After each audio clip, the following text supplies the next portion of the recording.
একটি বানর 92 ফুট উঁচু একটি তৈলাক্ত বাঁশ বেয়ে উপরে উঠতে লাগলো। বানরটি প্রথম মিনিটে 12 ফুট ওঠে, কিন্তু দ্বিতীয় মিনিটে 8 ফুট নিচে নেমে যায়। বাঁশের মাথায় উঠতে কত সময় লাগবে? এরকম অঙ্ক চাকরি পরীক্ষায় বহুবার এসেছে। এই অঙ্কটা কীভাবে সমাধান করব সেটাকে দেখে নিই। এই অঙ্কটা করার জন্য তোমাদের আমি দুটো সূত্র দেবো। প্রথমে একটা করে দেখাবো, আর একটা সূত্র দেখাবো, যেটাতে তোমরা সহজেই সমাধান করতে পারবে।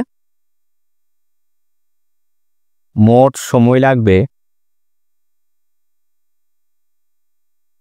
সমান 92 - 12 বাই 12 - 8 ইন্টু 2 যোগ 1, অত কত হচ্ছে 80/4 ইন্টু 2 প্লাস 1 সমান হচ্ছে 20 ইন্টু 2 প্লাস 1 সমান 40 প্লাস 1 সমান হচ্ছে 41 মিনিট।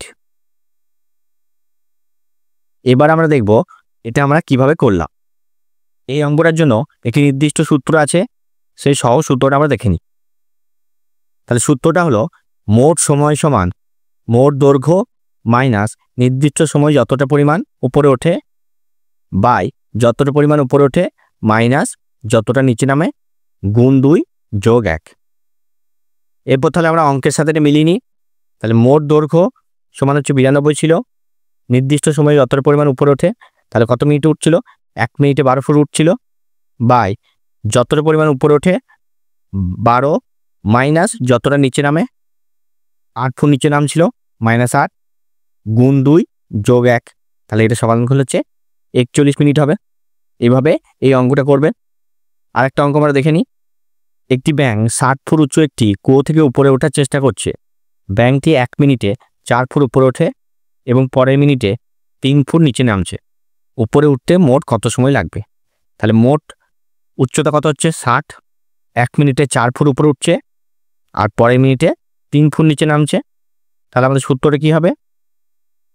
60 মাইনাস উপরে ওঠা বাই উপরে ওঠা মাইনাস নিচে নামা গুণ 2 যোগ 1।